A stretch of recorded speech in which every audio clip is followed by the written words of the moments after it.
Mukhang magmi-mini show. Yeah! Yeah! Gusto niyo ba yan? Yeah! Kerry ba, Kerry? Kerry! Hahayaan ko kayo ngayon. DJ Once, alam naman natin, given na siyang ating impersonator ni Miss Vilma Santos. Ay, oo, Oo, pero hindi alam ng lahat na may ginagaya pa siyang iba. Siya talaga ang nakakaplakado ng boses ni Jessa Saragosa. Kaya nga phenomenal diva, di ba? Bigyan mo naman kami ng dyan, sample ng Jessa Saragosa. Siyempre, gusto nyo ba? Kerry! Simulan natin in 1, 2, 3, go! Nagsisimula yan ng papaganyan. Ay! Yung mga ganyan. O, tapos, Parang di ko yata kaya Ay! pag sa buhay ko'y wala ka. At kaya nakilala si Jessa Saragosang phenomenal diva. Lahat ng kanta, hindi niya inuurungan. Bagay lahat sa kanya. Talaga talaga ba? ba? So parang may challenge to, ha? Ay, paano Oo. kunyari, si Jess Saragosa, naging Beanie. Beanie. Tapos kinanta niya ang salamin-salamin. Oo, Paano nag-Jessa to? Saragosa. Jessa as Beanie. Hayokan umasa sa paniniwala. Shalamin, pamin. Niloloko mo na kami. Ito yung talagang challenge. I-try mo nga, nakakakanta ba si Jessa ng birit? Oo. Super taas. Super taas. Morissette Amon, gusto ko nang bumitaw. Gusto niyo ba yon? Hindi nga, DJ Once. Ladies and gentlemen, Jessa sings, gusto ko nang bumitaw. Birit. Yes! Birit. Go! Parang di ko yata kaya. Huli ka! Oh my God! O, diba? Huli! May Hindi kasi kahinaan Jessa. din. May kahinaan din. Oh, pero si AJ, meron din nagagaya. Diba? Yes, super. Siyang tinagurian namin, Diva with a Million Voices. Correct. Yes. Million voices.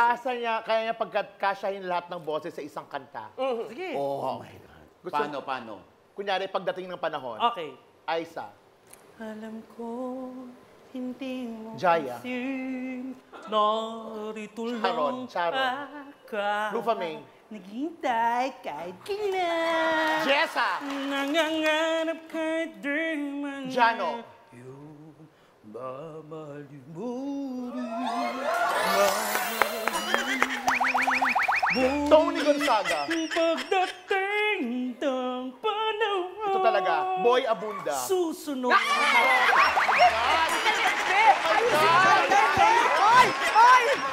Tito Boy!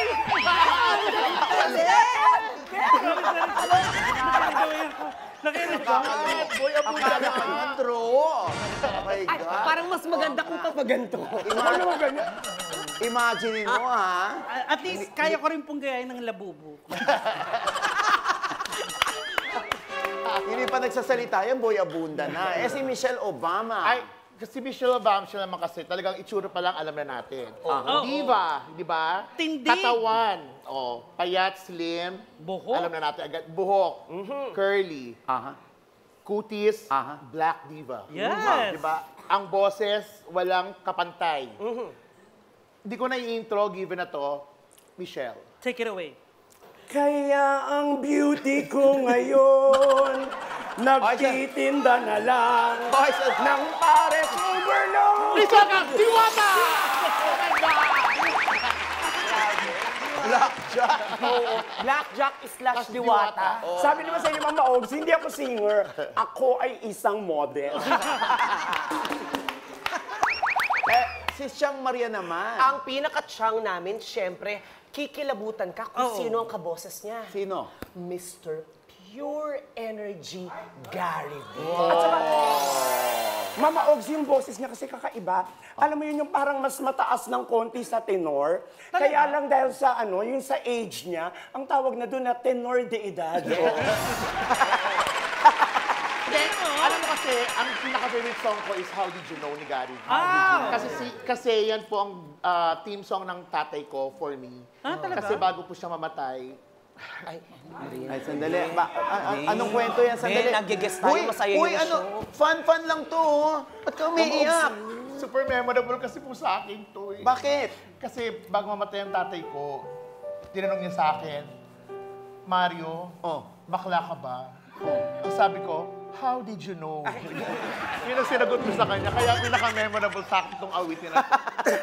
Kaya naman kami ng ano. Pero kaboses talaga? Yes, kaboses. Sige nga. How? Ay, galing.